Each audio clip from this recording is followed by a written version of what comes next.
يختبرنا. يا جماعة أنا أقول الدين ترى مين مسألة خيار، وترى الله غني عنا. يا عبادي لو أن أولكم وآخركم وإنسكم وجنكم قاموا على أتقى قلب رجل واحد فطلب كل واحد مسألته ما نقص ذلك في ملك شيء.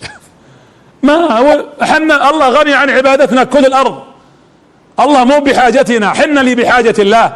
يا عبادي الله ينادينا، يا عبادي استهدوني أهدكم، يا رب اهدنا، استهدي ربك، أنت ما تقدر تهدي نفسك، من يهدي الله فهو المهتد ومن يضلل فلن تجد له وليا مرشدا.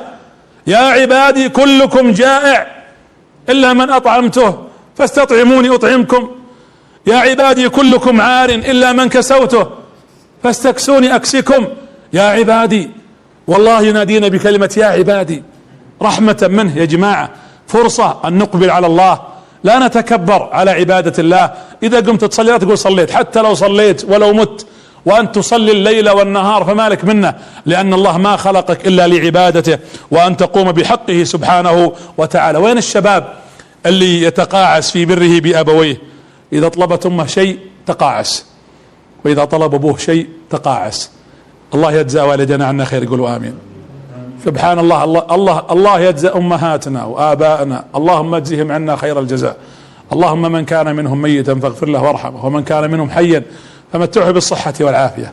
يا جماعة تصبر على 10 من عيالها، بعض البيوت ما شاء الله فيها 10 و12 و13، الأب والأم يربونهم، و10 عيال ما يصبرون على أم ولا على أب. يا جماعة هذه المفارقة الغريبة.